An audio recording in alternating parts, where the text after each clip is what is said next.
Web serials இனி டிவிக்கு முன்பே சன் நெக்ஸ்ட் ஆப்ல ஜாலியா எல்லாருக்கும் முன்னாடியே பாருங்க. இப்பவே சன் நெக்ஸ்ட் ஆப்பை டவுன்லோட் பண்ணி சப்ஸ்கிரைப் பண்ணுங்க.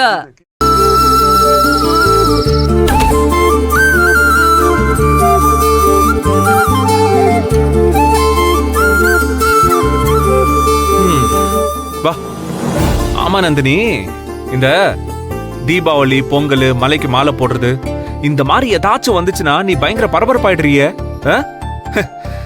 நீ பாக்குற வேலை பத்தாதுன்னு இன்னும் சில வேலைகளை இழுத்து போட்டு செய்யற. என்ன நந்தினி நீ? அதெல்லாம் சின்ன வயசு பழக்கம் சார். எங்க அம்மாலாம் தீபாவளி அன்னைக்கு ராத்திரி 2 மணிக்கெல்லாம் எழுந்திருச்சு விடிய விடிய பாத்திரத்தை உருட்டுவாங்க. யாராலையும் தூங்கவே முடியாது. பொங்கலுக்கும் அப்படிதான் 3 மணிக்கெல்லாம் எழுந்திருச்சு பொங்கல் வைக்க எல்லாத்தையும் ரெடி பண்ணி டான்னு சூரியன் உதிக்கிறதுக்கு முன்னாடி பொங்கல் வச்சிருவோம். ஓ, அதனாலதான் இந்த மாதிரி விஷயங்கள் எல்லாம் பயங்கரமான பிராக்டிஸ் இருக்குல்ல உனக்கு. அதனாலதான் உனக்கு கடகடன்னு பண்ண வருது. சார், நான் இன்னொன்னு கேட்கணும் சார்.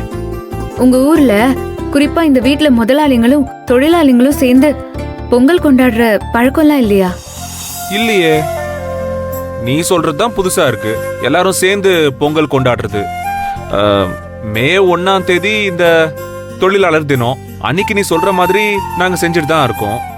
மத்தபடி இதுல லாஜிக் இல்லையே. சார், இதெல்லாம் அந்த காலத்து பழக்கம் சார். பொங்கல் விவசாயிங்க பண்டிகைன்னு சொன்னேன்ல.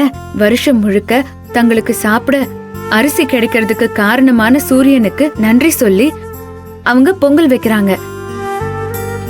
அதே போல விவசாய தொழிலாளிங்க அவங்க என்ன பண்ணுவாங்க? வருஷம் முழுக்க தங்களுக்கு வேலை கிடைக்க காரணமா இருக்கிற முதலாளிங்களுக்கு நன்றி சொல்லுவாங்க. இதத்தான் 2 பேருமே சேர்ந்து செய்வாங்க. ஓ, சரி.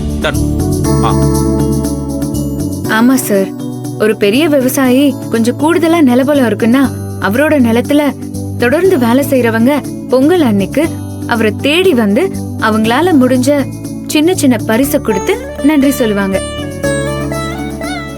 இவங்களும் பதிலுக்கு அவங்களுக்கு துணி எடுத்து தரது, பணம் தரதுன்னு ஏதாவது பண்ணுவாங்க.